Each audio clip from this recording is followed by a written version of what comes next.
Welcome to episode number 140 of the Beyond Social Media Show, the podcast for marketing, advertising, public relations, and communications professionals. We're recording live on YouTube on April 24, 2016, and we got a full lineup tonight. It is the Purple Podcast. We'll be talking a lot about prints.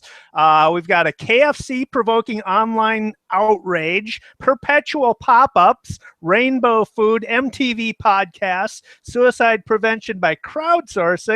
We'll tell you how to subscribe to this podcast on Google Play, and we've got lots more. We always start off with the worst, though, and BL always has the honors. BL, what was the worst? Well, this week there was a kind of a big reaction to a KFC dick joke. They made a bad joke about their spicy new chicken wings, and underneath there was a little Twitter picture, and it said, warning, hashtag NSFW, not safe for work. Something hot and spicy is coming soon. And they showed a couple getting touchy-feely on the sofa, and the man's crotch was pixelated out. So the usual moral outrage followed, and, people stormed Twitter. How could you? Oh my God, that's disgusting. But most people thought it was just a bad joke because, really, as we've spoken many times, social media needs to lighten up. Yeah, it was a bad. I mean, it wasn't bad joke, really bad joke. But I used to talk about in politics, and in politics is sort of par for the course is the outrage industry, right? Yeah, get really outraged. I'm offended. I take umbrage to that. Blah blah blah blah. And it's just all very calculated to gin up controversy and gin up your supporters and stuff. Social media also has that going for it. It's the outrage industry type of thing, and oftentimes it's just a chance for people to talk about themselves. So many times it's really, brands go nuts, as we'll tell you in a few minutes. So yeah, so I went a little nuts. I was scratching for something bad to talk about because, frankly, all I've been watching all week is the Prince news. But I didn't have anything for the bad this week, and all of a sudden I went reading online and came up with one. One just popped up right in my face, literally. I went to a Tech Radar article on Tech Radar site. Is a story about Prince, and as I'm reading, there's a pop-up. And, okay, it's a pop-up. I clicked the X, scrolled, and then pop-up, clicked X, scrolled, pop-up, clicked X, scrolled, pop-up 4 times until the pop-up finally went away. And so it was just annoying as heck. It's kind of it was for an ad for a consumer research company called Servanta. Advertisers need to not be completely obnoxious with pop-ups. I understand pop-ups work. That's why we have them, and I understand it's kind of the price for admission for advertising on sites and everything. But advertisers need to not do it 4 times in a row. And it's publishers happening more and more, actually. Publishers need to be the gatekeepers of that too, so that I don't feel like I want to go back to Tech Radar again if I'm going to get 4 pop-ups while I'm trying to read the bloody article. Well, that's exactly right. And then when you start reading and like the whole page is blanked out by an ad, that's happened many times, and it happens more. I noticed that in the last month, actually, happening more and more. So another thing that I think is rather annoying is there's currently a trend for rainbow colored food, everything from bagels, which I think is rather gross, to rainbow colored pizza, and they're making rainbow colored things in the lattes, and there's rainbow colored grilled cheese, which is actually kind of cool looking, but it trended on Twitter. I frankly think rainbow colored food has to stop. But I think that brings us to purple, right? Yeah, it does. Yeah. Nice so what shirt, by the way. And thank you very much. So how did brands do on purple?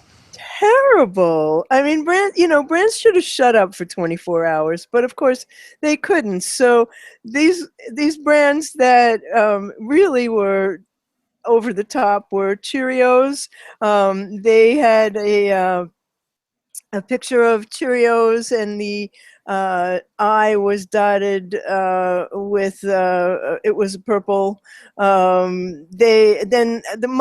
The worst one was Hamburger Helper, which said had a picture of Prince playing the guitar, and it said Prince was the dawn of Minneapolis.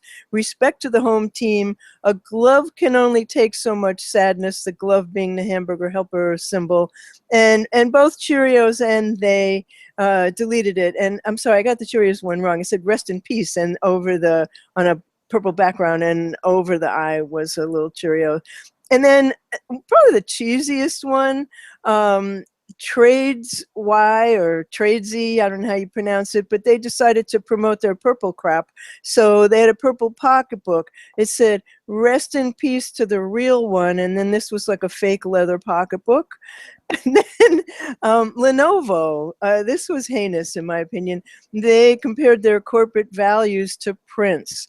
They said he embodied so much of what we prize most: fearlessness, love, and a refusal to stand still. R.I.P. Prince. Oh, come on. And putting spyware on your computers, Really? I mean, come on, that's just really ridiculous. Yeah, the Cheerios one I have some sympathy with because that's a Minnesota company, General Mills. So Prince is our favorite son, and a lot of the people at General Motors or General Mills were likely mourning his passing as well. So I kind of give them a pass. But the purse one, yeah, okay, really. we're just going to use this opportunity to sell our purple stuff that has no relation whatsoever. Whatsoever. A purple pocketbook, just because we have something purple, let's throw it up there.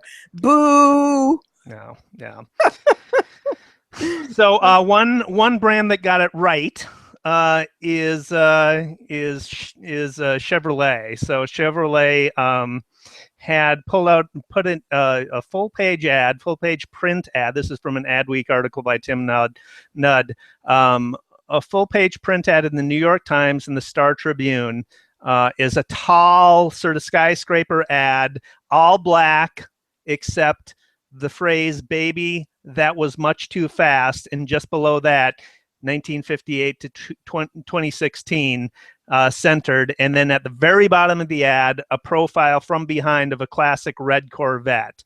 Of course, the reference is to Prince's song "Little Red Corvette," where one of the lines is, "Baby, you're much too fast." It's got a direct and integral tie to Prince, right? The brand has a direct and integral tie to Prince through that song. The color black, obviously the color of mourning, and then the play on Prince's lyric reflects what we all feel. Baby, that was much too fast. He died much too soon. But some people complained about that too. You can't make everybody happy. I agree. That was a great one. It's true, and it was a print. I mean, it wasn't just something they threw up on Twitter or social. They actually took out a print ad, full page, in the New York Times and in the Star Tribune. So they put some money behind it and everything. So that one was clever. Yeah. So yeah, as I said, all I've been doing is watching the coverage of Prince's passing this week. I'm a Minnesotan. He lives literally about 3 miles away from where I live. His Paisley Park complex is there, and we Minnesotans are very proud of Prince. And so it was a big shock and sad time for us.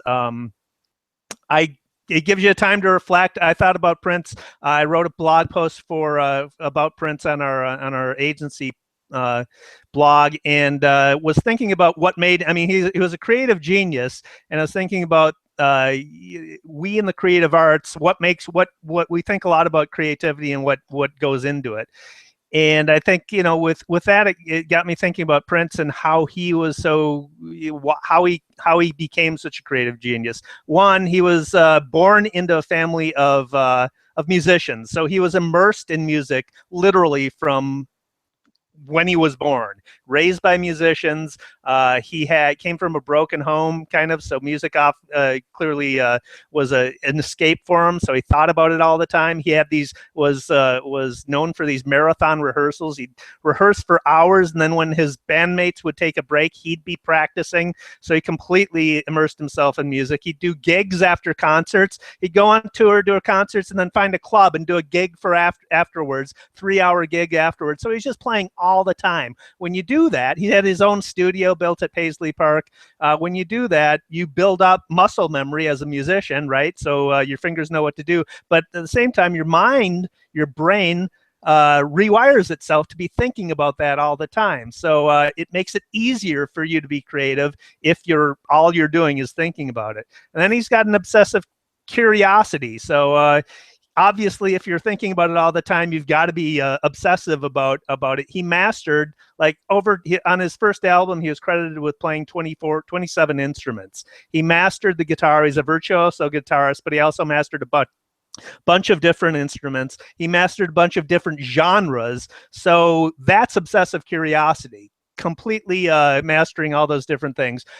That obsessive curiosity fueled it gave him a broad base of knowledge. And, the way that innovation works, you often innovators are people who connect dots that aren't connected, that other people don't think of connecting. If you have a broad base of knowledge, as Prince did, not only in music, but dance, fashion, acting, religion even, you have more dots to connect. It's easier for you to innovate if you've got more dots to connect. And then he was passionate. He obviously was passionate about music. He needs that to sustain the drive that builds him. And then lastly, I mean, this guy was prolific. It's said that 70% of his music is yet to be released. So he will likely he could release a record a year for the next 100 years and literally being affected and being influential over generations to come. That's a mind-blowing thing. But Dave, my grandfather was a violinist, and he had an orchestra at the Waldorf. And I remember he had, a huge following, and celebrities would come and everything. And every single day he would practice the violin. And I'd say, Grandpa, why do you have to do that? And he'd say, because I'm learning what else is in the music.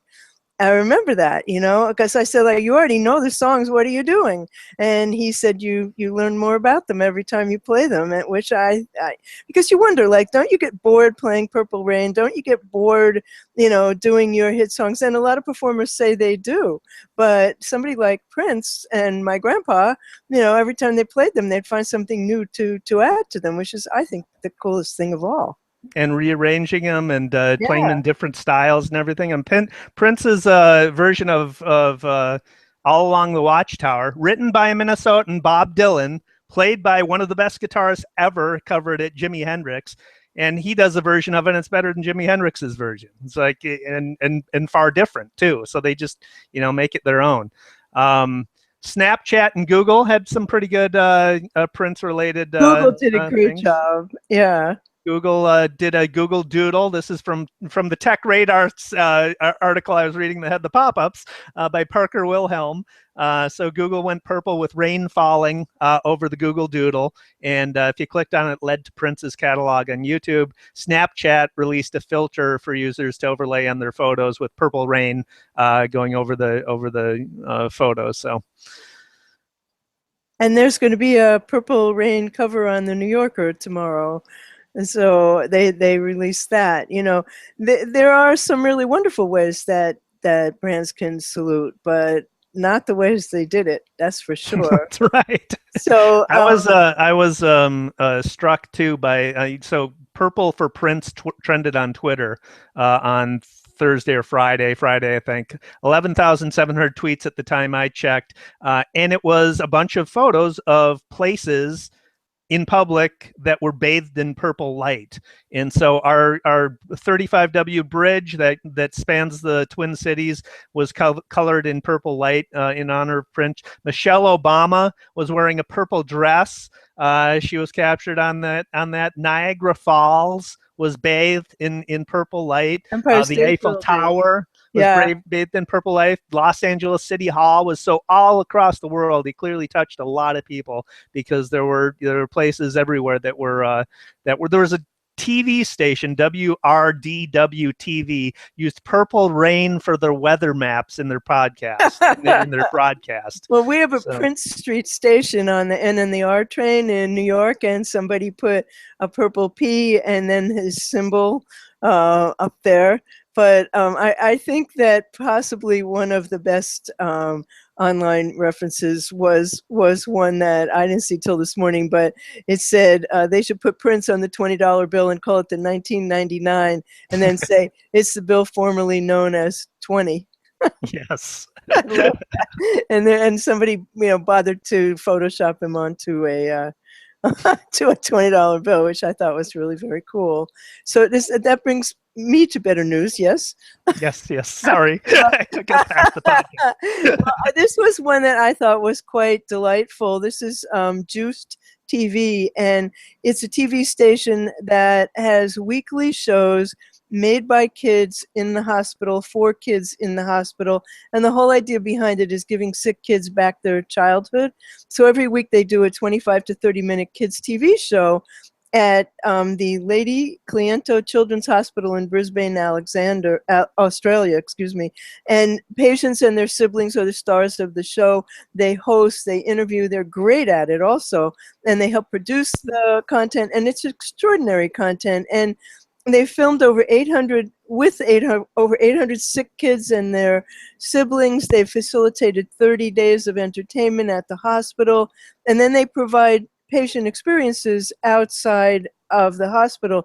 So they have these hands-on happiness days when they film, and they give kids and their families the chance to take part in making the show. And then they get close up with animals and hands-on with cooking, and they do musical workshops and sports and crafts, and celebrities come and sports idols come, and it helps create experiences behind the scenes at Cirque du Soleil, diving in a reef snorkel at SeaWorld, backstage with Guy Sebastian. I mean, just ways of making kids happy. And their most recent one was just quite wonderful. It's an encounter with the white rhino, which is, I believe there are 9 left on the planet. So by all means, you want to take a look at that. It's a wonderful, and it's all for charity. It's all supported by public donations, and I love that. Well, that's fantastic. Yeah. And, we've been talking a lot about podcasting and MTV. MTV is now podcasting. They just announced, isn't that an oxymoron? But their first podcast slate is launching this week. They're going to cover politics, pop culture, and music, and they're going to record in New York and LA, and they're going to announce more at a later date. And they have Skill Set with Amy Nicholson, which is their chief film critic, and she talks to lawyers and barbers and musicians and cat wranglers about movies. And they had Ethan Hawke and Sharito Copley. There's a No Requests live show, a roundtable show with MTV news writers and contributors and their friends. I think of like the McLaughlin group, but instead of talking about politics, they talk about Empire plot twists and Beyonce leak rumors. And then another one is called The Stakes, a weekly political magazine that attempts to make sense of the most insane election season of our country, with contributions from their political team. And, back in the I Want My MTV days, when MTV was about music videos, that made sense to me. This kind of doesn't. I don't need. It sounds like they're going back to their roots. On Thursday, they announced that they would be focused more on music programming, like music videos. And back in the day, it was all about music videos, but they also broke for news and culture, pop culture type of stuff. So it sounds like they're going back to the roots. And by the way, on Thursday they did all day marathon of Prince music videos too. Oh, who didn't? Yeah. Well, they were the natural to do it, yeah. Assuming they weren't doing reality TV. Thank God they're moving towards, I might pay attention to them now. Well, I don't know. I stopped paying attention to them a long time ago. Well, But that's right, because it was all reality TV crap. right, it was. So on a much more serious note, there was an article by Christine Hauser in the New York Times this week about Buddy Check on 22, and it's unfortunately in the Department of Veteran Affairs study that they estimated that 22 veterans commit suicide every day in 2010, and that 22 has taken on a symbol in social media, mostly on Facebook, with roll calls and push-up challenges. And unfortunately, 22 a day is twice as many suicides as soldiers are killed in war.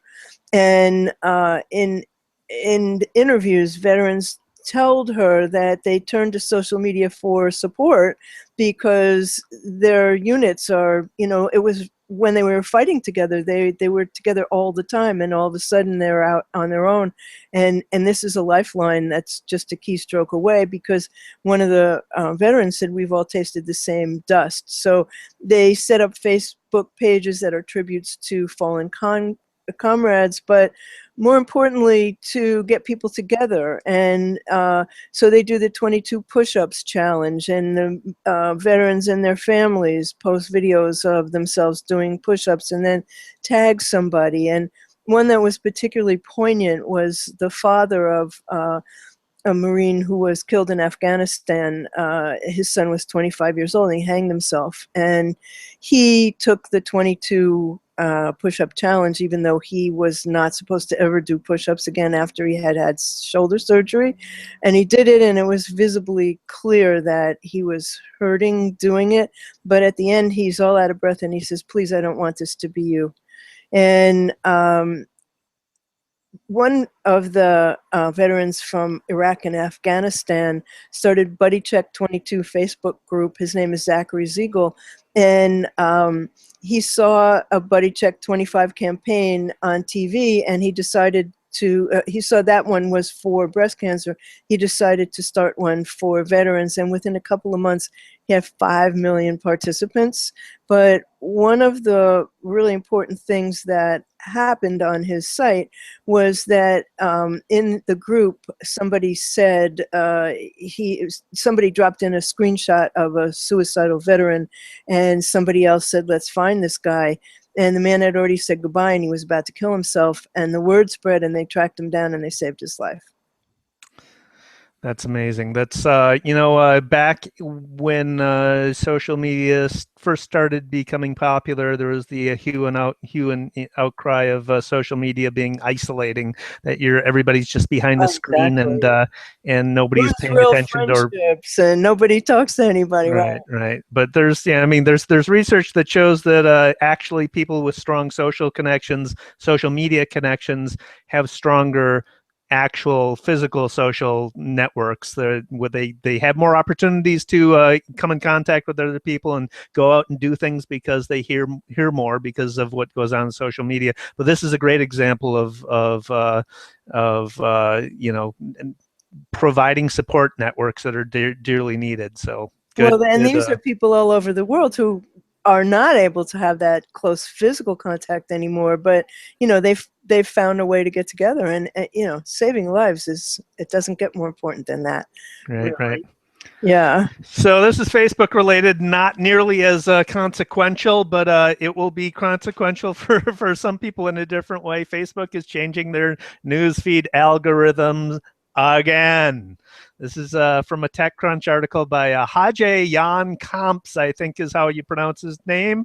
Hey, Facebook is updating their news feed to highlight links to sites it thinks you'll spend more time looking at. So this is based on Facebook user panel research, where they found out that people are less likely to interact with articles about a serious or current event or sad news from a friend. That isn't necessarily an indication that Facebook users don't want to see that stuff in their news feed, but not everything is likable or couth or to comment on, right? So people don't necessarily send to Facebook the signals that would indicate they're interested in it, but just because it's sad news or news of enormous import doesn't mean that they don't want to see it. So they're figuring out the algorithm to show that type of content, even if there aren't indications from the users that they do want to see it. Facebook's algorithm sort of is interest plus post plus creator plus type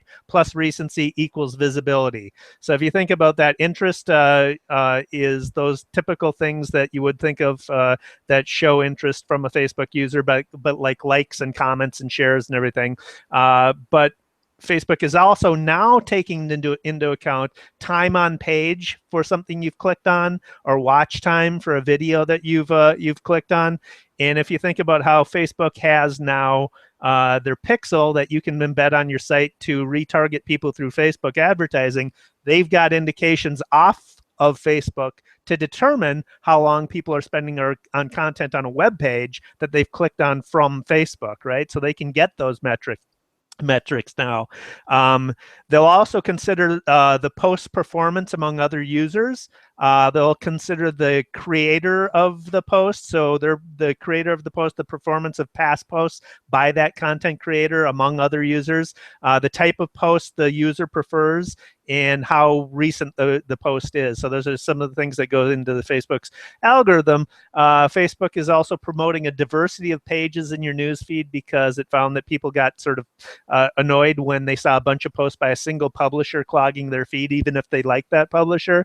Now they'll try to spread the love of posts to different pages that you like. And this is rolling out now and will be rolling out for the next few weeks.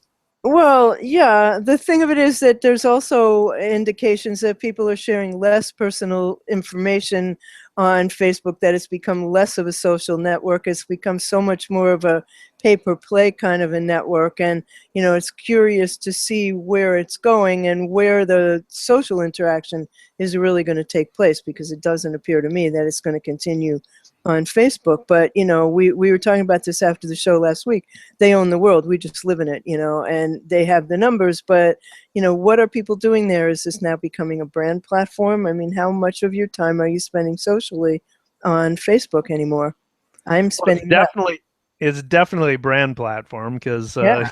that's where all the money is going for social advertising.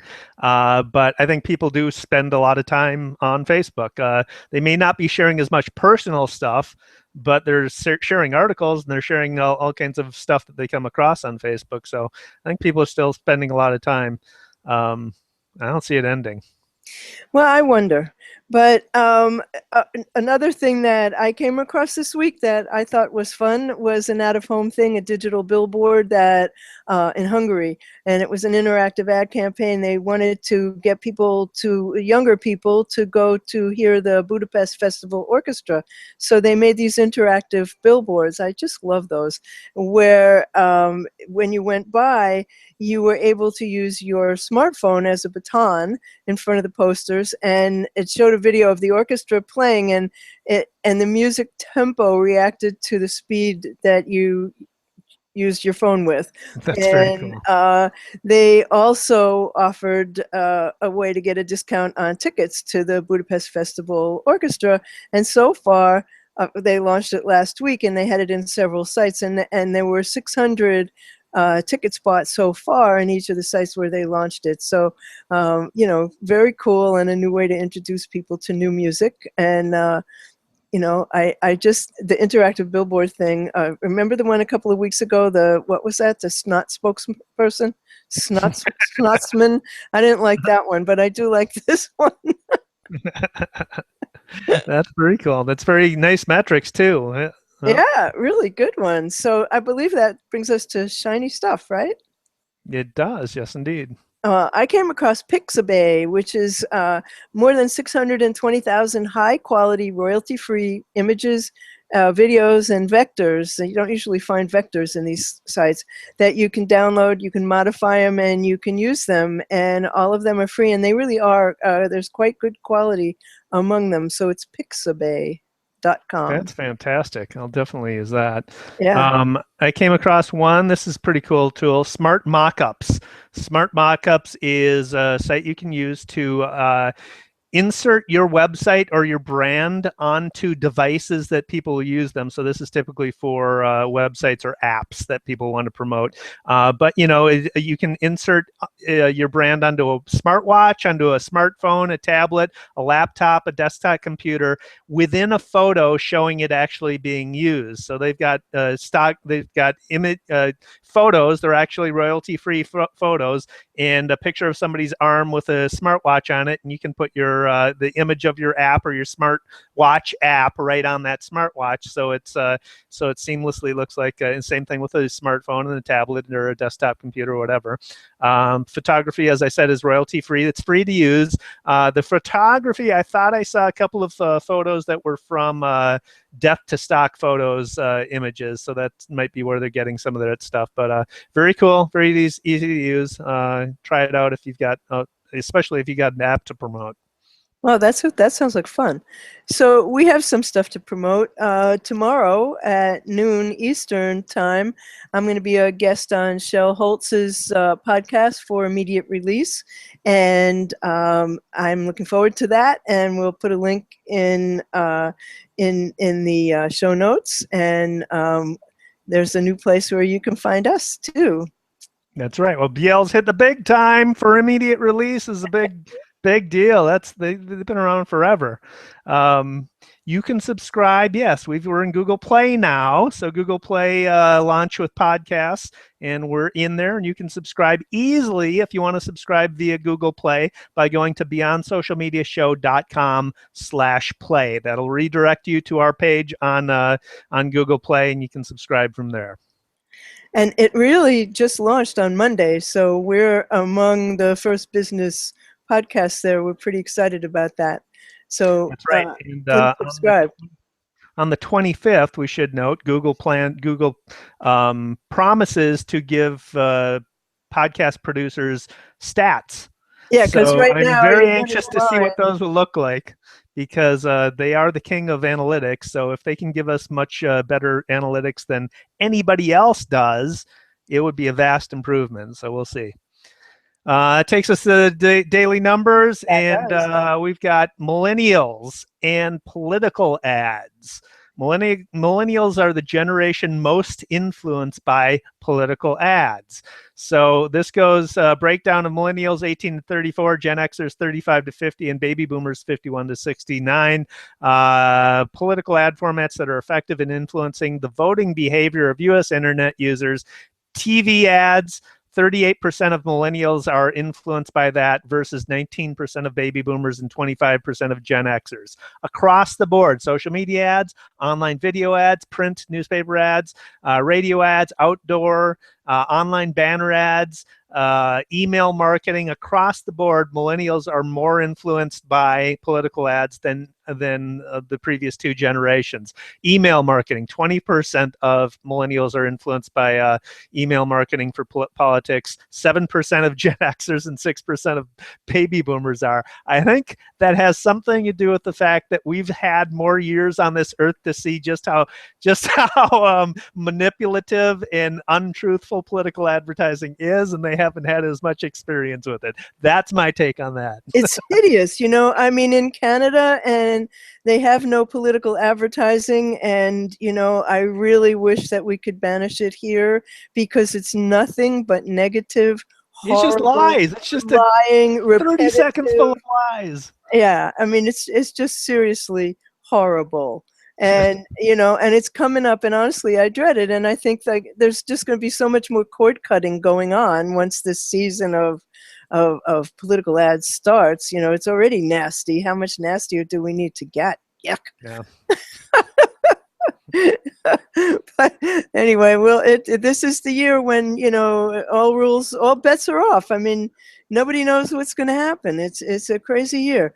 So that brings us to the end of episode 140 of the Beyond Social Media Show. And you'll find all the links to the stories we talked about in the show on our blog, beyondsocialmediashow.com/140. And we hope you'll leave us a review there, and hope it'll be a good one.